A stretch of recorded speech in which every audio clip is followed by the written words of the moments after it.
Sandra Roberts, the Sun Goddess, and here at Spine Shine Goddess, we are encouraging Black women to live, stand, and speak their organic truth without permission or apologies. Welcome back, you all. How are you? If you're new here, please like and subscribe. If you're returning, thank you for supporting. I want to first give a shout out to Goddess China. She suggested that we talk about fibroids. Science has already shown too often that it doesn't really care about focusing on the Black woman. Western medicine has neglected us. It has used us, but it has neglected us in comparison to white women. It is going to be on us to first trust each other, to be open, be honest, to talk about the things that we experience. Too often, our secrecy, embarrassment, shame surrounding something that we did causes us not to talk about it or to give full details as to how it might be connected or how it might not be connected. Studying among ourselves, getting into a support group and journaling and doing our own case studies so that we can come up with our own solution and figure out how best to heal ourselves and what seems to be a cause and to work, be the best practices. We can't do those things unless we trust each other enough to first let go of what it is that we hold as our shame in order to trust that another sister won't judge you or won't use that to compete or to compare or to somehow have something to turn her nose up about in order to cover up her own shame or to cover up something that she also has experienced, but yours is worse. So now she feels better about herself. We're even now in certain camps of which women choose to have fur babies and which women choose to have real babies. If you're really a mother, if you're not really a mother, who's more woman, who's more feminine, who's more softer, who's more worthy of protection. I shared a very personal story in one of my videos right here. If you want to see it, you go check that video out. That video talked about dealing with fibroids, having a connection to abortion. And I did not share my abortion with anyone until I was well into my 40s. And I had suffered and suffered and suffered with that secret.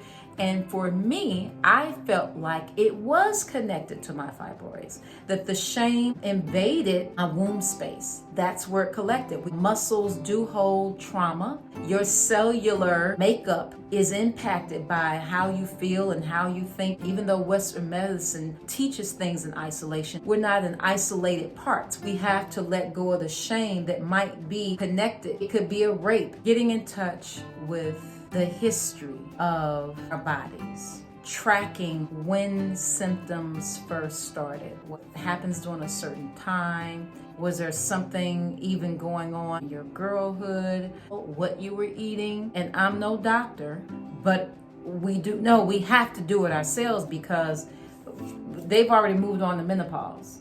Menopause, it's the M word, not the F word. The M word, fibroids, still has not been dealt with the way it should, given the number of Black women who suffer with them. I first got on my journey, my nutritional journey of giving up certain things was to heal my fibroids. Things like sugar and caffeine and white flour.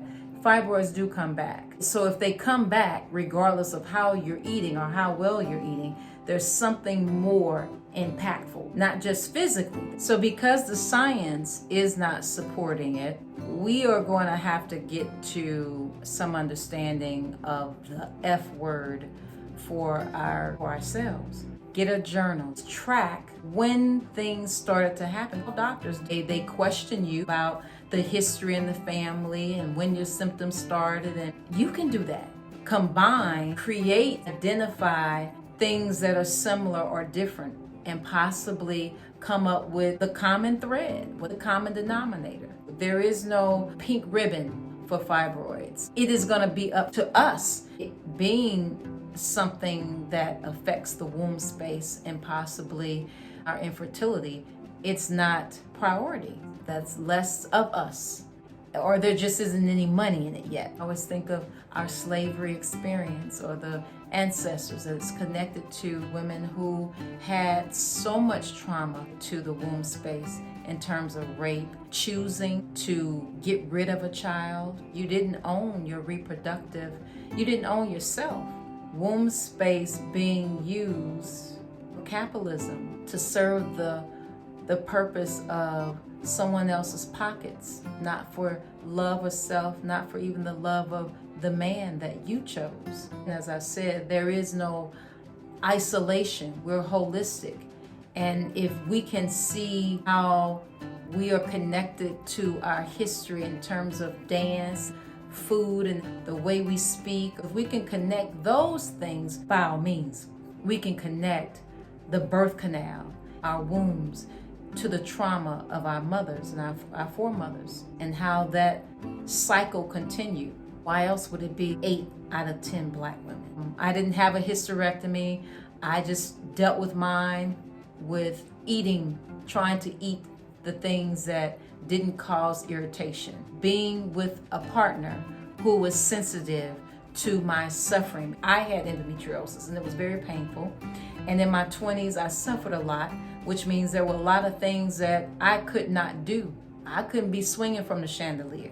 So I had to first have someone as a partner who understood that and who wasn't going to make me feel some kind of way if I'm irritable or if I'm having painful periods or they're somehow being inconvenienced because they can't get they freak out. I needed someone to love me outside of my damn vagina. So if you with somebody who you know is all about what they getting out of your vagina, then that's already a problem. So we just have to be real about it. There's no more shame around my abortion. I talk openly about it. It was very freeing, and I believe that that is the one thing that helped me to heal my fibroids. I use my abdominal massage as well. I think the main thing was just getting rid of the shame around it, was finally admitting and freeing that space of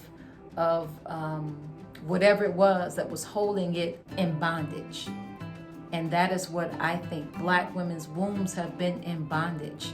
And we are still dealing with the binding of this muscular cellular memory from our foremothers who were forced to do things with their wombs that was totally out of their control.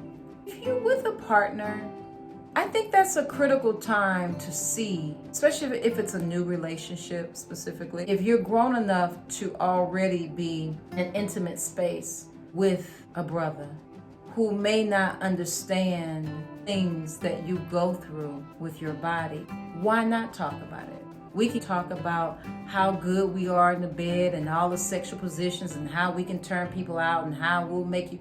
We brag about our sexual parts all the time, but suffer in silence when it comes to certain things that are impacting our bodies. If you're still in the process of trying to heal your body, you need a partner that is going to work in partnership with you in healing. And that womb space is your sexual space. So if you're with someone who is going to want to partake in your sexual organ, I would think you need to have that conversation and get comfortable with it. Be in a partnership that embraces all of you. As always, be peace, but if you can't be peace, you know what to do.